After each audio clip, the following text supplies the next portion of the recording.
पाएंगे। ये मैं प्रशंसा करता हूं इस योजना का। लेकिन जो मेरी जानकारी है अध्यक्ष महोदय कि 1 साल पहले सरकार ने जब पत्राचार किया तो भारत सरकार इन चीजों से मुकर गई कि इस प्रकार की योजना की हम स्वीकृति नहीं दे सकते। तो फिर इस प्रकार के जो डीपीआर आप बना रहे हैं इसके आधार क्या है जो भविष्य में भारत सरकार, क्योंकि 90% राशि भारत सरकार ही देगी अध्यक्ष महोदय, तो आपके क्या आधार है कि यह योजना सफल होगी और मूर्त रूप लेगी? किस आशा में, किस होप के साथ सरकार ने फिर से इस योजना को प्रारंभ किया है कि भाई गोड्डा और दुमका के जैसे जरमुंडी में इन्होंने कहा कि मसान जोर से पानी लाके देंगे, तो किस होप के साथ, किस आधार के साथ, बेस क्या है, किस आधार पर इस योजना के डीपीआर बना रहे हैं कि हम मूर्त रूप लेगा? अध्यक्ष महोदय, मैं आश्वस्त कराना चाहूंगा माननीय सदस्य को कि निश्चित रूप से हम गंगा जल पिलाने का काम करेंगे, गंगा जल हम पिलाएंगे, ये आश्वस्त करते हैं। और हमें एनओसी भी प्राप्त हो गया है, डीपीआर भी बन रहा है। मैं अगर कहे तो विस्तृत रूप से बता दूं, आज जल जीवन मिशन के तहत गोड्डा जिला के प्रखंडों तक गोड्डा, सुंदर पहाड़ी, पुड़ैयाहाट, पथरगामा, बसंत राय, पथरगामा, मेहरमा, ठाकुर गंगटी एवं बुआरी जोर तथा साहेब जिला के 3 प्रखंड यथा तालझारी, बोरियो एवं मंडरो तथा दुमका जिले के सरैयाहाट प्रखंड के सभी पंचायतों के सभी ग्रामों में गंगा नदी से पेयजल आपूर्ति कराने का डीपीआर 3 परामर्शियों के द्वारा तैयार किया जा रहा है। Mass planning and engineering service private limited Ranchi, MS दारशाव and company private limited Mumbai और MS choice consultancy services private limited Mumbai से के द्वारा तैयार किया जा रहा है और बहुत ही योजना धरातल पर उतरे बहुत जल्द। मान्य सदस्य हो क्या? बिल्कुल बिल्कुल, मैं बधाई देता हूं सरकार को, धन्यवाद देता हूं अध्यक्ष महोदय कि यह योजना जल्दी मूर्त रूप ले, लेकिन थोड़ी गहराई से इसे देखें, डीपली इसे देखें ताकि यह जल्दी मूर्त रूप ले। इस प्रकार की योजनाओं की प्राथमिकता होनी चाहिए। अब मैं तारांकित प्रश्न लेता, श्री दशरथ गगराई।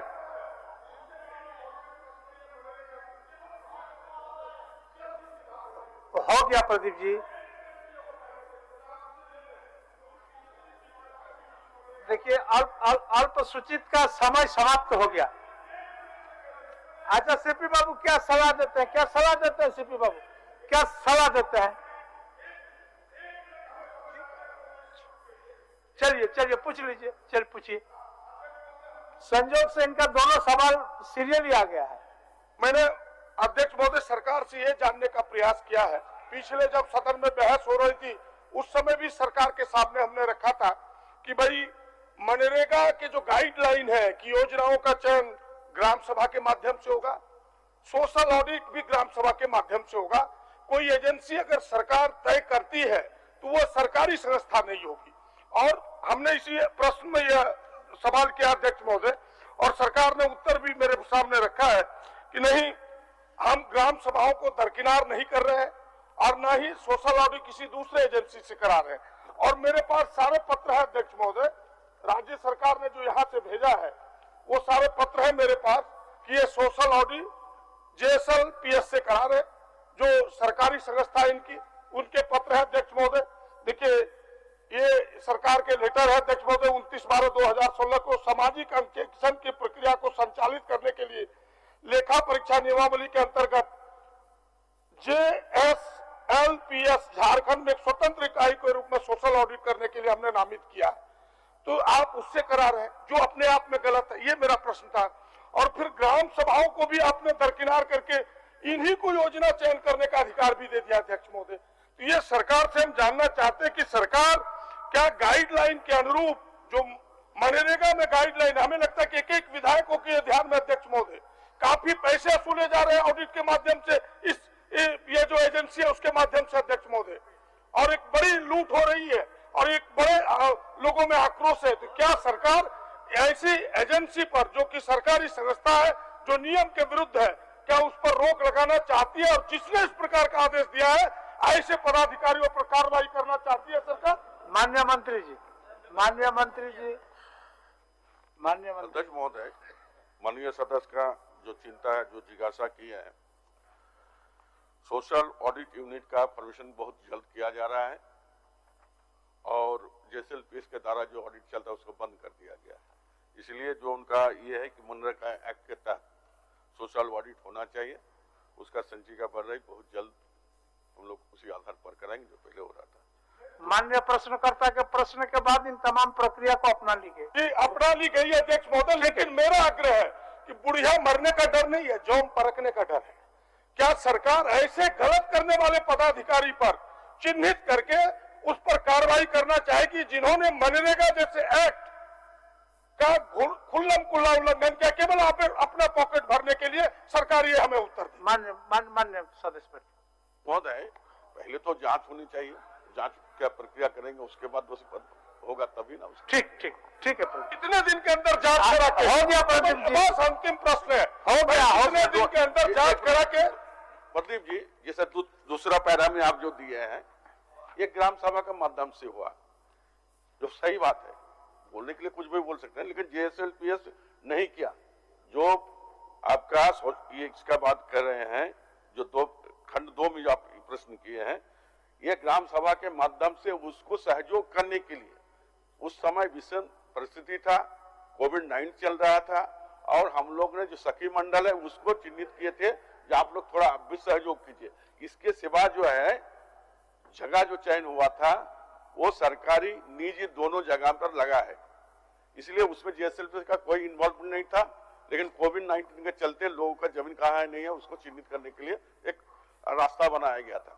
दूसरा जो सोशल ऑडिट के बात जो कर रहे हैं उसको हम निरस्त कर दिया, बंद कर दिया गया है, और वो सोशल ऑडिट का यूनिट बहुत जल्द तैयार हो गया। बस वो तो गया अध्यक्ष महोदय, आप केवल रस्म अदायगी करेंगे, इसलिए प्रश्न नहीं आता है कि हम विधानसभा में लाए और रस्म अदायगी करके उसे छोड़ दें। विधानसभा से प्रतिफल आना चाहिए। जब सरकार आउटकम बजट लाती है तो हम प्रश्नों को लाए तो उसके भी आउटकम होना चाहिए, उसके भी प्रतिफल आ गया। माननीय मंत्री जी, आपका सवाल ऑडिट पर रोक लगाने से नहीं होगा। इनके चिट्ठी है मेरे पास, जो ग्राम सभाओं को दरकिनार करके उनको दिया है योजना चयन करने का अधिकार। ये भी ये नहीं, सोशल ऑडिट का बात वो अलग है, और जमीन चिन्हित करना वो अलग बात है, वो ग्राम सभा के माध्यम से होता है, मुखिया भी जाने रहे। और उस समय जो विषम परिस्थिति था उसको जेएसएलपीएस सखी मंडल है उसको चिन्हित करने के लिए बोला गया था। हर समय को हर सुविधा तो मिलना चाहिए, और उस समय वैसा ही था, और सरकारी चिन्हित भी किया गया था। प्रदीप जी, हो गया। नहीं तो क्या ऐसे लोग जिन पदाधिकारियों ने ये गलत किया तो बोले तो जांच होगा, कितने दिनों के अंदर जांच करके उस पर कार्रवाई करेंगे? समय सीमा जांच करके जांच रिपोर्ट आने दीजिए प्रदीप जी, फिर उस पर कार्रवाई होगी। अध्यक्ष महोदय, आखिर विधानसभा में है, हाईकोर्ट में जाते। माननीय सदस्य जी। माननीय मंत्री जी, आपका सब बातों को मान लिए और सोशल ऑडिट का बात भी क्लियर कर दी, और उनके जो उनका संलिप्तता था या जिसलिए जो चिट्ठी गया था उसके बारे में भी जिक्र कर दिया। और इसके बाद जो कार्रवाई का प्रक्रिया है वो जैसे ही जांच करा के देख लेंगे, जांच का आश्वासन आपको दे दिए, जांच करके आने दीजिए, अगर सही में दोषी है तो कार्रवाई होगी। वो तो फिर यही उत्तर हो गया कि पीपल के पत्ते गोल गोल कुछ कहते रहते, डोल नहीं, ऐसा नहीं, ये तो होगा नहीं। माननीय मंत्री जी, मैं कह रहा हूँ कि माननीय मंत्री जी पूर्ण जवाब 2 महीने 3 महीने मैं पूर्ण जवाबदेही के साथ सदन में जवाब देना है, सदन में जवाब देना चाहिए। हो गया। अब मैं तारांकित प्रश्न लेता हूं।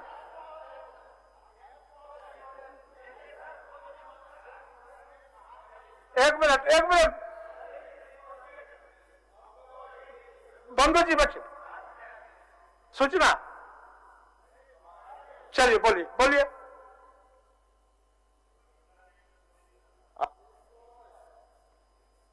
अभी माननीय सदस्य प्रदीप यादव जी का पेयजल पर अध्यक्ष महोदय वो तो पार हो गया सीपी बाबू, पार उसी पर बोलना चाह रहे थे, तो प्रदीप यादव जी कहने लगे तो हम भी आपका आदेश होकर उठना चाह रहे थे। फिर प्रदीप यादव ने कहा कि 1 मिनट रुक जाइए, तो मैं रुक गया अध्यक्ष में, तो कोई गलत किया मैंने? नहीं, ठीक है। मेरी बात सुन लीजिए, 1 सेकंड में सुन लीजिए। माननीय अध्यक्ष महोदय, अभी माननीय मंत्री जी पेयजल पर दे रहे थे तो लंबा सुन रहे थे, हम भी लंबा। ठीक है, इस बात से मैं सहमत हूँ अध्यक्ष महोदय कि लक्ष्य बढ़ा के ही रखा जाता है अध्यक्ष महोदय। इन्होंने 2024 तक लक्ष्य रखा है, हमें कोई आपत्ति नहीं है। लेकिन ये फिगर जो दे रहे हैं अध्यक्ष महोदय, विषम परिस्थितियों में, शब्द बोला इन्होंने कि विषम परिस्थितियों में 3 लाख कितना हजार घरों में हमने दिया है अध्यक्ष महोदय। अब एगो छोटा सा प्रश्न कर देंगे तो नहीं जवाब दे पाएंगे। अच्छा, अभी 13वां वित्त आयोग में अध्यक्ष महोदय, मेरे ही क्षेत्र में पीएचडी से 18 में ही पूरा होना था अध्यक्ष महोदय, एक घर में जल संयोजन नहीं हुआ। आई बोल रहे हैं कि राज्य में 3 लाख कितना हजार कर दिए। तो ये सदन असत्य बोलने का ये कोई सदन नहीं है अध्यक्ष महोदय कि आप कुछ बोले। और माननीय सदस्य, वैसे तो माननीय सदस्य हमारे प्रदीप यादव बधाई दे रहे थे, अच्छी बात है, देना भी चाहिए, क्योंकि कहा गया है कि एक रास्ता यह भी है मंजिलों को पाने का, सीख लो तुम भी हाँ में हाँ मिलाने का। धन्यवाद। चलिए, मान्य सदस्य दशरथ गगरे, बैठिए, कोई सब बात में जवाब देना जरूरी नहीं है। मान्य मंत्री जी, सब बात में आप ट्रेजरी बेंच के आदमी है, आप माननीय मंत्री जी ट्रेजरी बेंच के आदमी है, सब बातों में ठीक है, ठीक, बैठिए। दशरथ गगरे जी, मंत्री जी,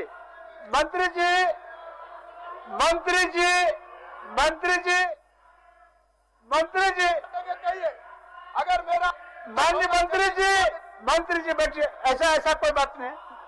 सीपी बाबू बैठिए। चलिए दशरथ गगरा जी, मंत्री जी, माननीय मंत्री जी बैठिए। दशरथ जी पूछिए।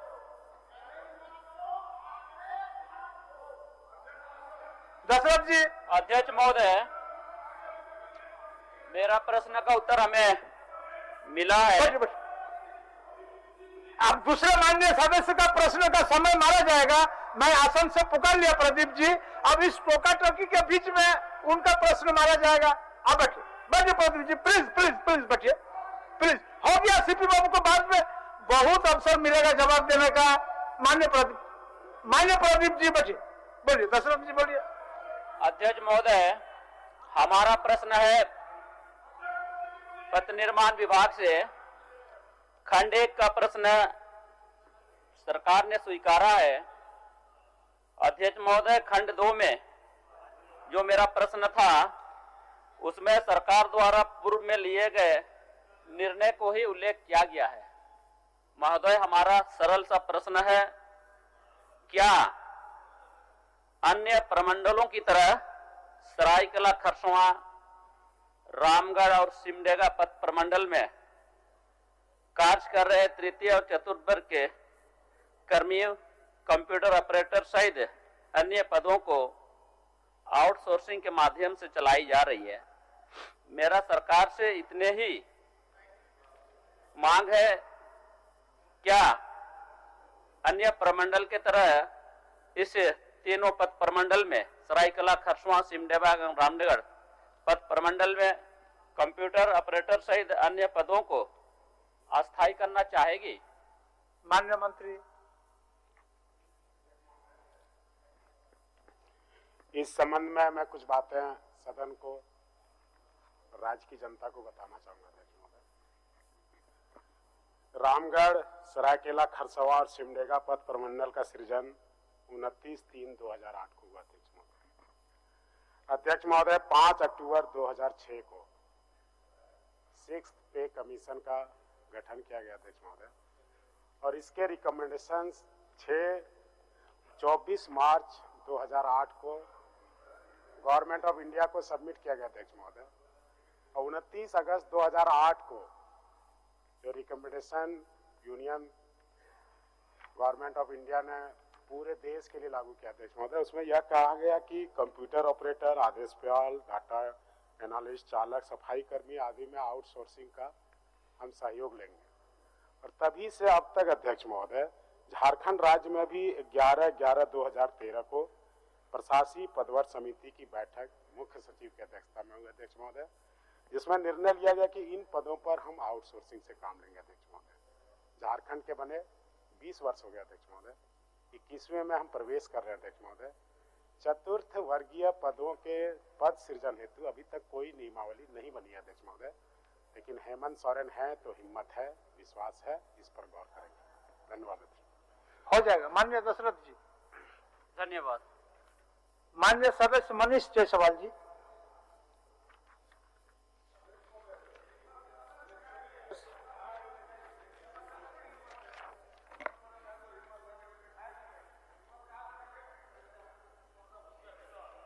मनीष जी पूछिए।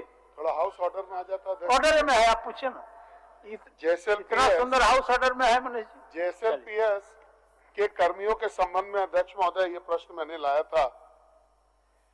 मेरा प्रश्न था कि क्या जो स्तर 5 से लेकर के 8 तक जो कर्मी है, क्या उनके मानदेय को बढ़ाया जाएगा और जो उनको अन्य सरकारी लाभ हैं वो दिए जाएंगे कि नहीं दिए जाएंगे। उत्तर मिला अध्यक्ष महोदय। उत्तर में इन्होंने दिखाया है कि 8 फरवरी 2000 को आयोजित कार्यकारिणी की बैठक में अप्रैल 20 से बढ़ा दिया जाएगा, लेकिन ये इसका भुगतान कब से होगा अध्यक्ष महोदय। अभी तक तो अप्रैल 20 से जो है आपने बढ़ा तो दिया है, लेकिन इसका भुगतान तो हुआ नहीं। दूसरा चीज है अध्यक्ष महोदय कि जो इनका पीएफ जो काटा जाता है, ईपीएफ जो काटा जाता है, ससमय सरकार इनके खाते में जमा नहीं करा पाती है, जिसका नतीजा है कि अगर किसी कर्मी को मजबूरी पड़े, अगर वो अपना निकालना चाहता है अध्यक्ष महोदय तो वो निकाल नहीं पाता है, तो कर्मचारी एकदम बिल्कुल लाचार और मजबूर हो जाता है। ऐसे भी अध्यक्ष महोदय जो लोग मानदेय पर काम करते हैं उनको इतना पर्याप्त मानदेय नहीं मिल पाता है कि वो अपना जीवन यापन कर सके अध्यक्ष महोदय। तो मेरा सरकार से इतना ही आग्रह था कि ये जो है इनका भुगतान हो जाए और जो पीएफ है वो रेगुलरली जमा हो ताकि इनको जो है रिलीफ मिल सके। माननीय मंत्री जी। महोदय, माननीय सदस्य का स्पष्ट करना चाहते हैं, इसी साल जो है जो बकाया है उसको भुगतान कर दिया जाएगा। करीब करीब 4 करोड़ रुपया पैसा लगेगा, भुगतान कर दिया जाएगा। और जहां तक ईपीएफ का मामला है, सिर्फ जेसीएलपीएस एक विभाग में नहीं है, ढेर सारी विभाग में इस तरह का समस्या है और इसके लिए विकास आयुक्त के अध्यक्षता में एक कमेटी गठन किया गया है और हम लोग भी लगे हुए हैं। जो चिंता माननीय सदस्य को है, हम लोग को भी चिंता है और बहुत जल्दी इसका निराकरण हो जाएगा, ये आश्वासन देते हैं।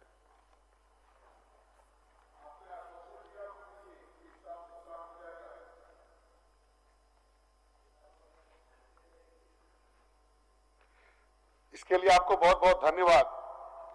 लेकिन ईपीएफ एक्ट को अगर आप देखेंगे तो प्रोविजन है कि अगर आपने पैसा काट लिया है और अगर आपने उसको जमा नहीं कराया, जैसे एम्प्लॉय के अकाउंट से आपने डिडक्ट कर लिया और सरकार का अंशदान जो है उसको मिला करके अगर आपने जमा नहीं किया तो उसमें कुछ पेनल क्लॉज भी हैं।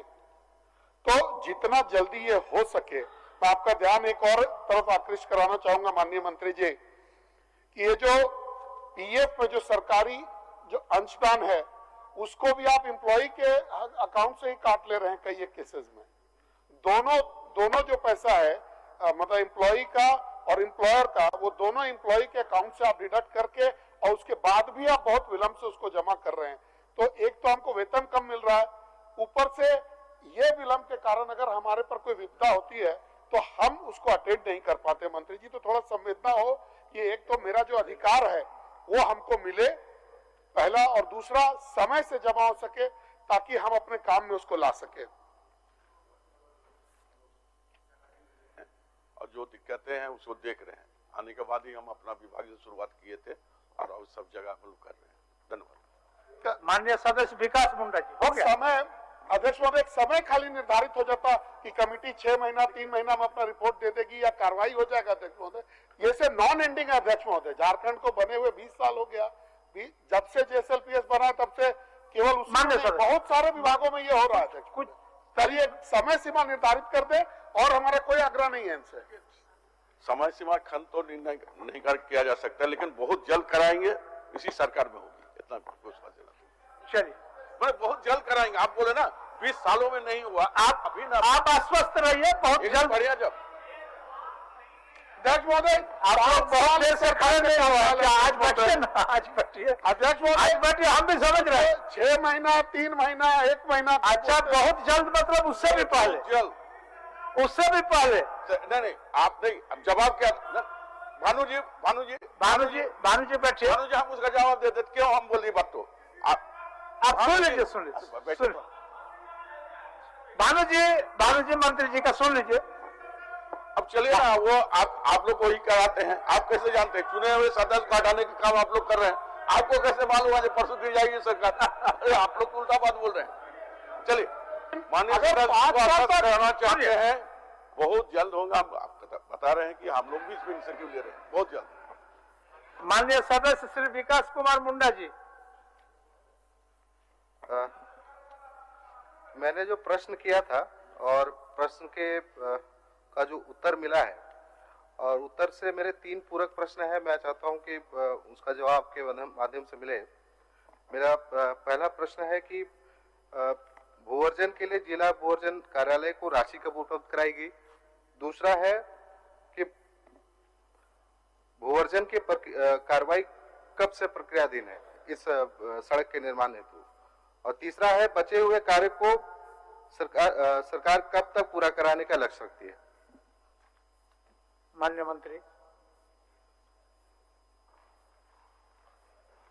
अध्यक्ष महोदय, 21.73 एकड़ का भू अर्जन किया जाना। अध्यक्ष महोदय, मैं माननीय सदस्य को आश्वस्त कराना चाहता हूं अध्यक्ष महोदय कि मई 2021 तक भू अर्जन की प्रक्रिया पूर्ण कर ली जाएगी। अध्यक्ष महोदय, भू अर्जन हेतु 100.79 लाख रुपया उपलब्ध कराया गया अध्यक्ष महोदय, और 3 महीने के अंदर अध्यक्ष महोदय यह कार्य पूरा करा लिया जाएगा। हो गया विकास जी।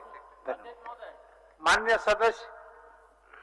सदस्य किशुन कुमार दास जी, होने दीजिए। माननीय सदस्य 1-2 तो सवाल और होने दीजिए। किशुन कुमार दास जी।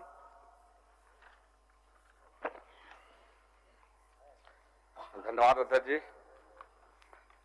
मैं माननीय मंत्री जी से जानना चाहता हूं कि मेरा जो सवाल था, क्या यह बात सही है कि मयूरहंस प्रखंड के नरचाही से पेत्रादेवी तक पथ नहीं है? तो इनका जवाब अस्वीकारात्मक है। तो मैं क्या समझूं इसका कि क्या सड़क नहीं है या